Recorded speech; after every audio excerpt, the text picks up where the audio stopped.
This took me so long to set up. I'm rearranging my room right now, and I think we're good to go. What's up, readers and friends across the internet? Welcome back to the channel. Welcome back to Read Much. I am Stephen Walls, coming back with another book review for you. And I'm seeing this awful, oh, look at that. I look like a Dragon Ball Z scanner guy. We're taking off the glasses for this one, guys, because that's going to distract me more than it's going to distract you. Anyway, if you have seen the YouTube thumbnail, you already know that we're going to be reviewing Michael Crichton's Jurassic Park. This was good. This was a good book. Mike's book reviews. Mike, I believe that is. They're doing a Michael Crichton read-along, I think, right now. And Jurassic Park is what they read last month. I didn't have enough time to read as quickly as them. But this is my first time to read through this book. I've only seen the movie. I've seen it a couple times, and I saw the most recent one with Christopher Pratt. You know what I'm talking about. Did a great job. The raptor scenes were amazing. But I read this book, and I really liked it. This book may have just made me a Michael Crichton fan. I've never read anything by Michael Crichton, but I mean, the New York Times says the best to date. So maybe I'm spoiled. Maybe I shouldn't read anything else by Michael Crichton because apparently I've already read the best. No, I'm going to read more. I want to read Congo.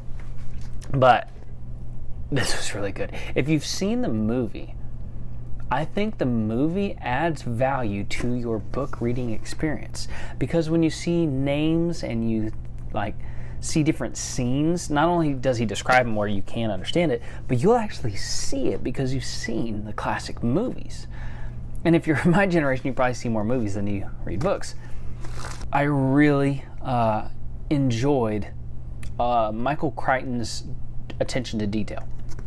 So I'm also listening to The Wheel of Time right now, and different dynamic of level of detail.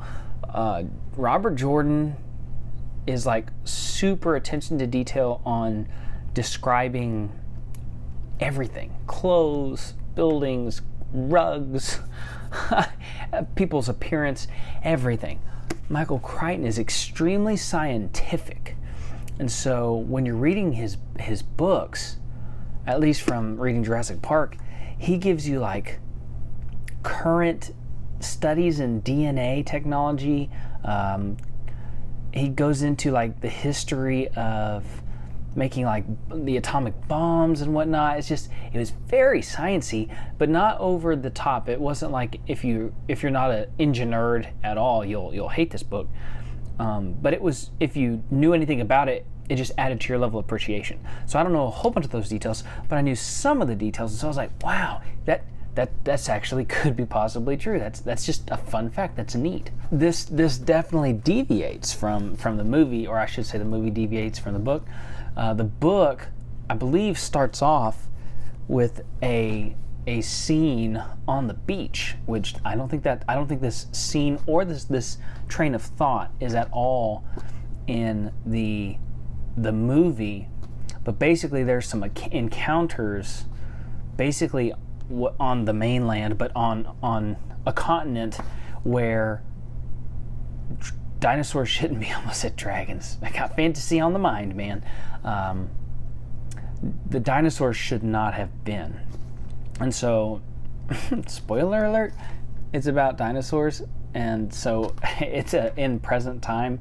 So that means they had to bring back the dinosaurs if you haven't read the book or seen the movies. So it starts off with this problem of maybe they're not as in control as they thought they were, which is a huge theme in the book and also in the movie. I like the different characters. It messed with me that the brother and sister swapped ages in the book and the movie. It's fine. It threw me off. This is going to be like slightly spoilers, but nothing that'll ruin the book. Just a fair warning to those watching this. I found it interesting that there were 2 Tyrannosaurus Rexes in the book. I don't think there were 2 in the movie, and that was just neat. It was something I didn't expect, and I really enjoyed kind of the wonder in the back of my head of where are we going to deal with these things. So if you're not familiar with this book at all, I will just kind of tell you the gist of the story to see if you might want to consider it if you haven't seen the book or read the book or seen the movies. Basically, this rich dude convinced a bunch of different investors to give him money and support his effort to bring back the dinosaurs, but bring them back in a fashion that it would be a theme park. And so their goal was to create these highly secured, basically zoo exhibits for dinosaurs, and then figure out a way to bring the dinosaurs back. And the way that they did it was really neat. Basically, they found something that could, one, contain dino DNA, but two, preserve it. And I didn't catch on to that until I read the book, how they were getting the preserved DNA. Like in the movie, it's a little orange gem. I'm going to be a little bit coded with my words to not spoil this for anybody that hasn't seen it or read the books. But they have it in the orange gem, and I was happy with that. I didn't pick up on the fact that digging in certain regions was actually just as important. Makes sense now. They succeed in bringing back the dinosaurs to present time, and they're struggling basically getting the opening going because some of the investors haven't been as involved as they should have been. So they gave them a whole bunch of money, and then they kind of hoped for the best, and now it's time to check in on the situation. So the rich man that planned all this is, I think, Mr. Hammond, calls a mathematician who was against this project. I think one of the just lawyers who helped negotiate the investments with these high stake investors, and a couple of paleontologists to, one, see the fruit of their advice, because Mr. Hammond was calling people to get their opinions, and he hired the best of the best. And then you have the two kids, which are Mr. Hammond's grandchildren. And they're main characters in the book and they're main characters in the movies. And they just kind of, children, man, they're in your, you got a soft spot for kiddos. So whenever you see what happens to this book, you're like, ugh, no. So this book is pretty gory. I think they spare you a lot in the movie. But in the books, Michael Crichton does not dodge away from those things. And so if you've got a queasy stomach, just fair warning. I mean, it's survival on an island. So I told you there's zoo exhibits. Well, the whole story of the book is these zoo exhibits fail. Not because they were inadequate, but somebody set them up. And you got to go read more to figure out that. But they were set up, someone was trying to make money off the situation, and the animals, the dinos, get loose, and now you have these guests, which are all kind of invested in the story except the two kiddos, and the people that are working at the park, they're in trouble. They got to survive. If you were just dealing with herbivores, okay, that's one thing, don't get stepped on. But when you're dealing with this guy, run. Hide is probably more appropriate. Something that caught me off guard in the book is I didn't realize how long it was going to take to really get the velociraptors in the equation. I mean, there's a little bitty intro point in the beginning of the book, and I was like, okay, cool, yes, I remember that. I remember we kind of get introduced to them. No big deal. But then, I mean, they're pretty much not a part of the story until the last 100 pages. And when they get involved, it's really good. So I really enjoyed the Velociraptor portion of the book. It's quite scary. Something else that caught me off guard, and well done, Michael Crichton, and the movie set me up. Okay, so if you're familiar with the Tyrannosaurus Rex scene, in my head from the movies, the Tyrannosaurus Rex bumps a Jeep off a cliff kind of thing. That's not a part of the book story. In the book, it's like the dinosaur throws a Jeep into a tree. Not with his arms, man. That's not possible. You've seen the t-shirts. They can't be done with arms. What I didn't expect is for the slight spoiler alert, the girl getting removed from the car by herself, and the way that Michael Crichton described the situation and then switched views from the girl's view to the description of the car to Dr. Grant, who's one of the paleontologists' view of hearing the girl screaming and then it going silent, and the little discussion between him and the other person in the car. I was just torn. I was torn because I know from the movies that wasn't supposed to happen. So when I got to that point in the book, I was just like, no, no, Michael Crichton, you can't do this to me. And I was torn, man. I was upset. Didn't ruin the book for me. But for a little while there, I was upset with Mr. Crichton. He redeemed himself because it's a good book.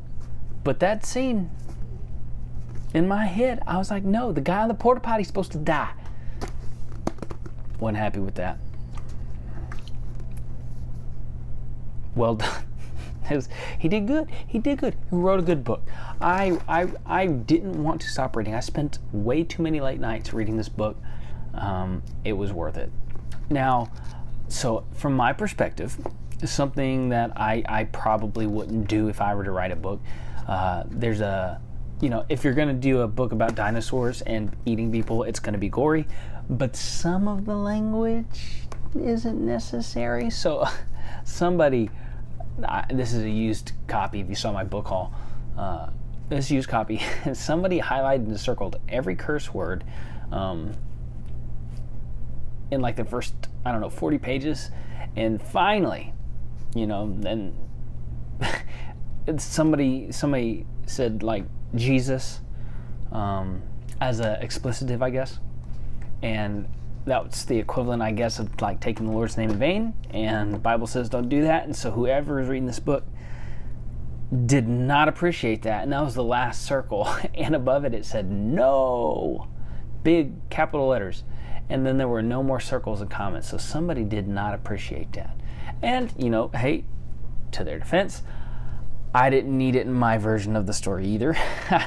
But I did enjoy finding their comments throughout the first 40, 50 pages, because after they got that, they stopped. But anyway,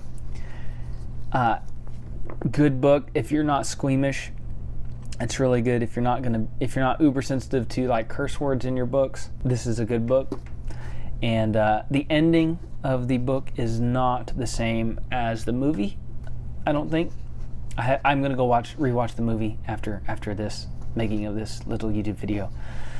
But yeah, seeing the different scenes of how the animals are adapting and evolving, even in their like 4-year period on this island, was really neat.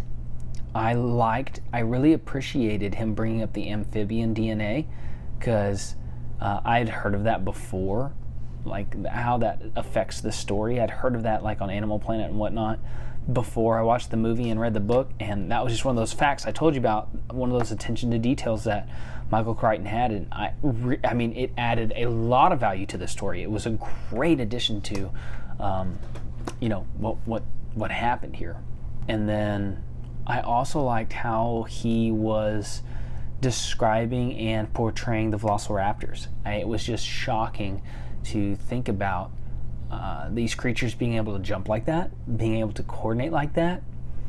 And I don't even know if it was vocal, but just their level of intelligence would be terrifying. And it was in the book. Something else I didn't expect, that I had no clue, and I don't think this is a spoiler, but reptiles can swim. And I know you're like, oh yeah, no, there's dinosaurs that can swim. That's not what I'm talking about. I was with Lex. I did not expect that to happen. But apparently a lot of other people did. But if you are looking for a good summer read, this was a lot of fun. I really enjoyed it. I am going to pick up another book by Mr. Michael Crichton. Mike's Book Reviews, thank you for the recommendation. I don't think I would have picked this up had I not been influenced by your YouTube videos. So thank you, thank you, thank you. And I just have 2 questions for you. 1, is there anything you would recommend that I pick up and give a go? So far, I'm having a really good reading summer. If you have anything that you think I might enjoy, leave it in the comments below. I would love to interact with you. And 2, do you even read much?